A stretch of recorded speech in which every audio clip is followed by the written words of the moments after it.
आज आपण एका खूप जुन्या पण आजही तितक्याच महत्त्वाच्या गोष्टीबद्दल बोलणार आहोत. ही गोष्ट आहे एका कृतघ्न माकडाची.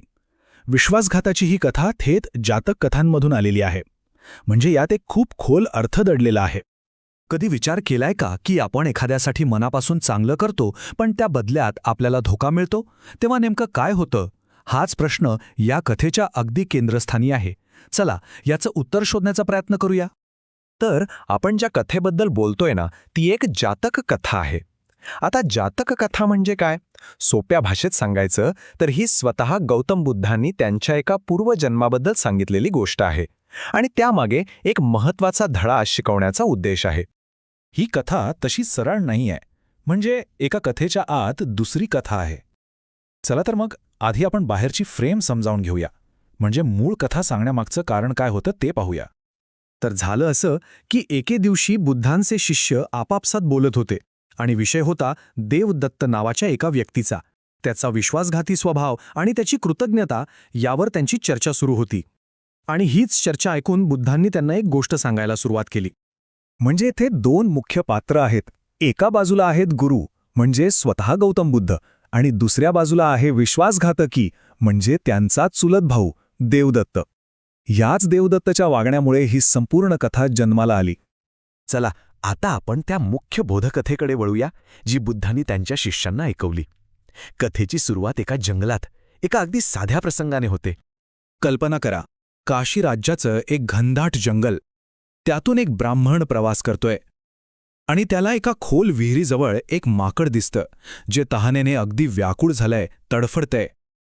तो ब्राह्मण म्हणजे दुसरं तिसरं कोणी नाही तर स्वतः बोधिसत्व होते, म्हणजेच बुद्धांचं एक पूर्वीचं रूप.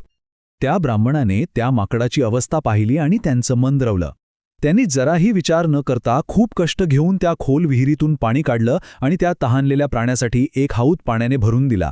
किती साधं, सरळ आणि निस्वार्थ कृत्य होतं हे, नाही का? पण येथूनच कथेला एक अनपेक्षित आणि धक्कादायक वळण मिळतं. दयेच्या या कृतीनंतर विश्वासघाताचा एक नवा अध्याय सुरू होतो. आता विचार करा, एवढ्या करुणेची, एवढ्या दयाळूपणाची परतफेड कशी झाली असेल? म्हणजे ज्याने जीव वाचवला त्याला त्या बदल्यात काय मिळालं असेल? उत्तर खरंच धक्कादायक आहे. पाणी पिऊन तहान भागल्यावर त्या माकडाने आभार मानणं तर दूरच, उलटं ते त्या ब्राह्मणालाच घाबरवायला लागलं. त्याच्याकडे बघून दात विचकायला सुरुवात केली. त्याच्या कृतज्ञ स्वभावाची ही पहिली झलक होती. आणि आता येतो या कथेचा सर्वात महत्त्वाचा भाग, तो संवाद जो या बोधकथेचा सार आपल्या समोर उघड करतो. माकडाचे ते विचित्र वागणं पाहून ब्राह्मण दुःखी होऊन म्हणाला, अरे मी तुला तहानलेलं असताना पाणी पाजलं, पण तुझ्या वागण्यावरून एकच गोष्ट कळते की दुष्ट लोकांशी कधीही भलं करू नये. त्याच्या आवाजातली निराशा अगदी स्पष्ट जाणवते.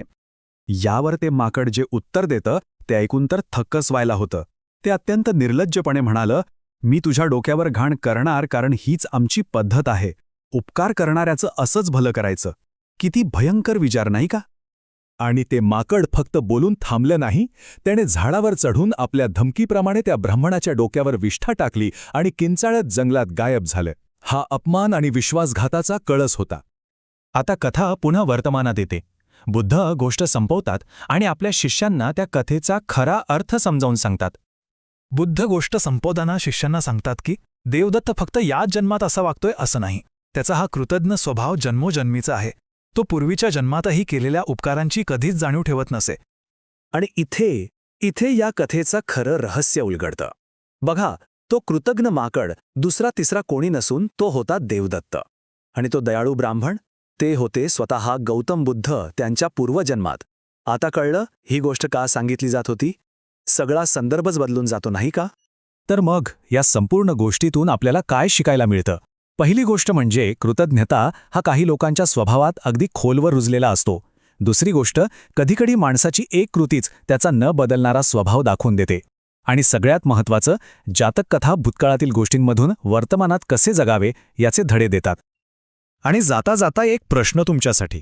खरंच एखाद्या व्यक्तीच्या एका कृतघ्न वागण्यावरून त्याच्या संपूर्ण चारित्र्याबद्दल मत बनवणं योग्य आहे का? की तेच त्याचं खरं रूप असतं? यावर जरा विचार करून बघा.